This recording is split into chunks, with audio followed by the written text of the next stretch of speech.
Welcome to Hands-On Therapy's home exercise program. This video will explain tendon glides, which are exercises 5 and 6 on your handout. Because they promote movement in all of the joints in the hand, tendon glides are very effective in increasing motion. They help different tendons glide separately through their range of motion. Doing so prevents these tendons from adhering or sticking to the tissues beneath them, which would lead to a reduction in movement.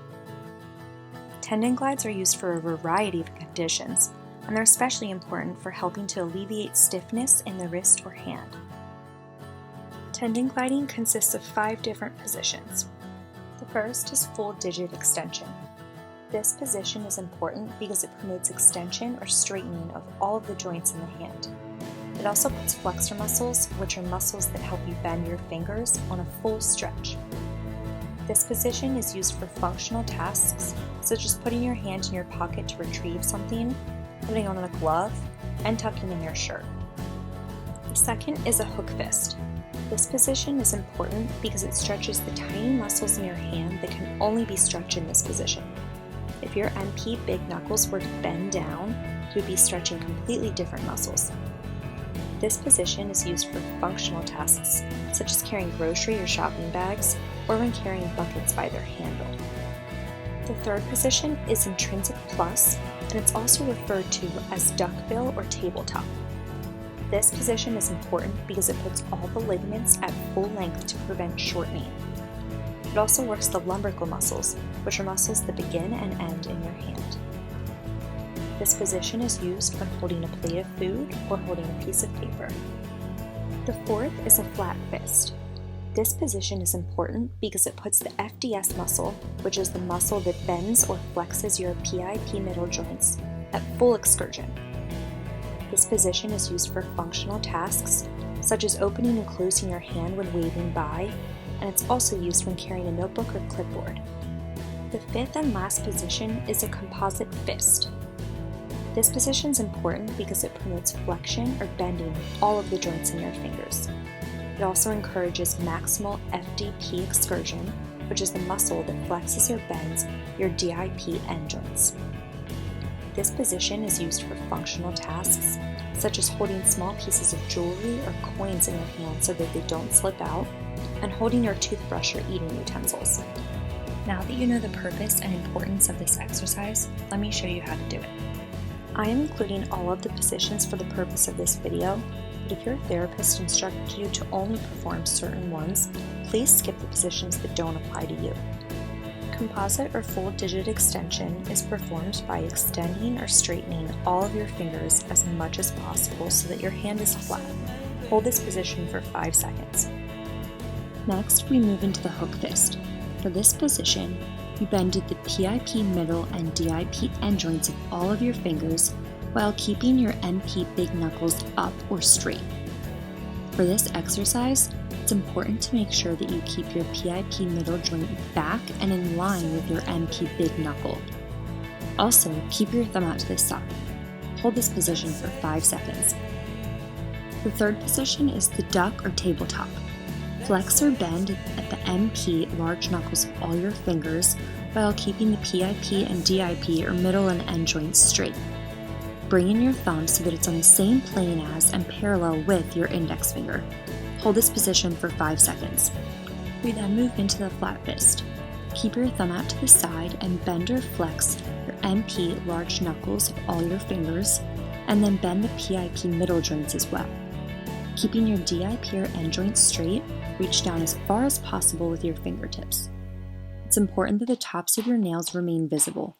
Keep your wrist in a neutral position or bend it back slightly. Hold this position for 5 seconds. The last position is the composite fist. While keeping your thumb to the side, flex or bend your fingers at all of the joints. Don't flex or bend your wrist. Instead, keep it neutral or in slight extension. Hold this for 5 seconds. Once you perform position 5, which is the composite fist, go back to position 1. Let's do 10 repetitions together. I am going to do it with both hands, but feel free to only perform this exercise with the hand your therapist instructed you to.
As always, ask your therapist if you have any questions when completing this exercise. Thanks for watching.